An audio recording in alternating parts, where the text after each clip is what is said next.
सरकार ने पंचायत चुनाव 2026 की तैयारी की बिगुल बजा दिया है, लेकिन चुनाव में पहले गांव की तस्वीरें बदलने जा रही है। पंचायत चुनाव से पहले राज्य के गांव का परिसीमन यानी कि पुनर्गठन किया जाएगा।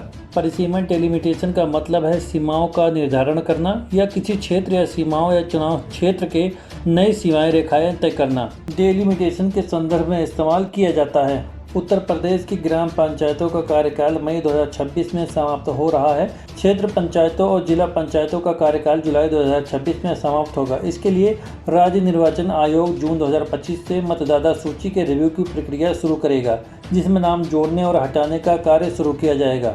वर्तमान में राज्य में लगभग 58,000 ग्राम पंचायतें हैं, लेकिन परिसीमन के बाद इसकी संख्या में कमी आने की संभावना है।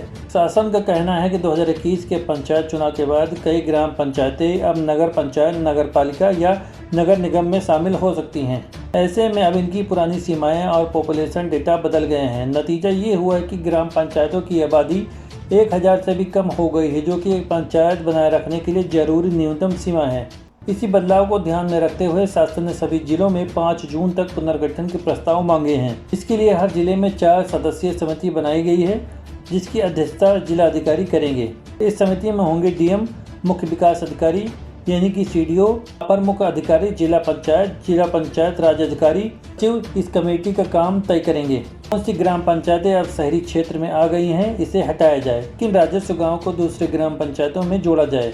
उत्तर प्रदेश ग्राम पंचायत राज अधिनियम 1947 के मुताबिक 1000 की आबादी वाले ग्राम या ग्रामों के समूह को ही पंचायत क्षेत्र घोषित किया जा सकता है। उत्तर प्रदेश में पंचायत राज व्यवस्था 1947 ही लागू है, लेकिन संविधान के 73 में संशोधन 1992 के बाद इसे संवैधानिक दर्जा मिला हुआ है। अब मान लीजिए कि कोई ग्राम पंचायत इसका एक हिस्सा है और अब अर्बन बॉडी में चला गया है और बाकी हिस्सा 1000 की आबादी की मानक यानी कि स्टैंडर्ड पूरा नहीं करता है, तो इसे नज़दीकी ग्राम पंचायत में मर्ज कर दिया जाता है। अगर कोई राजस्व ग्राम अकेला ही स्टैंडर्ड पूरा करता है तो उसे नई ग्राम पंचायत बनाया जा सकता है। यानी सरकार स्मार्ट और सटीक तरीके से ग्राम पंचायतों की सीमा तय करेगी। 2026 में होने वाले पंचायत चुनाव से पहले कई जरूरी काम पूरे करने हैं, जैसे कि मतदाता सूची, वार्डों का निर्धारण, आरक्षण की प्रक्रिया, पिछड़ी जाति और महिलाओं आदि के लिए जनसंख्या का अपडेट और आंकड़े तैयार करना। पूरे प्रोसेस में करीब 6 महीने का वक्त लग सकता है। अगर बीच में नगर निकाय बनाए जाते हैं तो ये प्रक्रिया पूरी हो सकती है। इसी वजह से सरकार ने भी आदेश दिया है पंचायत चुनाव तक नगर निगम, नगर पंचायत या नगर पालिका के सृजन और विस्तार पर रोक रहेगी। साफ है, पंचायत चुनाव 2026 से पहले उत्तर प्रदेश के ग्रामीण नक्शे में बड़ा बदलाव आने वाला है। आपका गाँव भी इस बदलाव की प्रक्रिया में शामिल हो सकता है। इस पर आपकी क्या राय है, हमें कमेंट कर जरूर बताएं।